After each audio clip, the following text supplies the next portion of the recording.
From melanocyte to melanoma.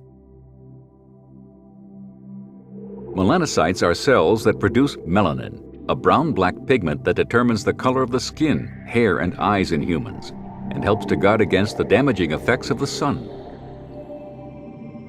In the skin, melanocytes are positioned at the epidermal-dermal junction, appearing as round cell bodies with long irregular extensions called dendrites.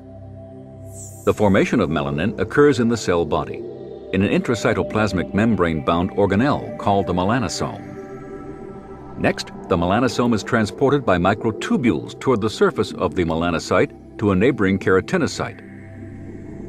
Melanosomes are then released into the matrix of the cytoplasm in the keratinocyte and accumulate in the supranuclear region of the cytoplasm, thereby protecting the nuclei of dividing cells from the damaging effects of the sun. Several factors such as heritable predisposition and genetic mutations increase the risk of malignant melanoma.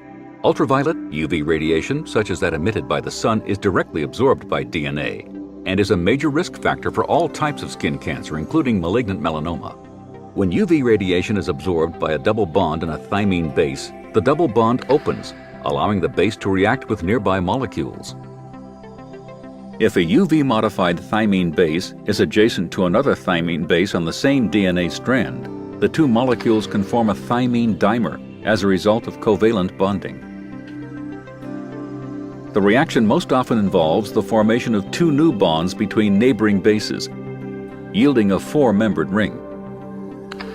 The structural consequences of a UV-induced reaction include local distortions in the helix and a kinking in the DNA strand. If UV-related damage is not corrected by molecular repair mechanisms, DNA transcription and replication are blocked, and genetic information may be permanently mutated.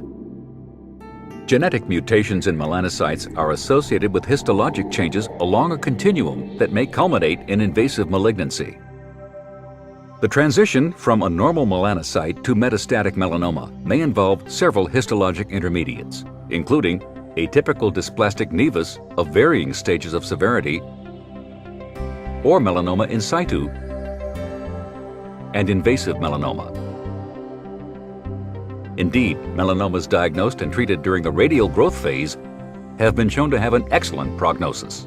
Currently, there is no cure for late-stage melanoma. As a result, early detection plays a critical role in reducing melanoma morbidity and mortality. New diagnostic tools to complement the visual examination of lesions, especially early-stage melanoma and borderline lesions, and those that lack the classic appearance of melanoma, could significantly enhance the detection process.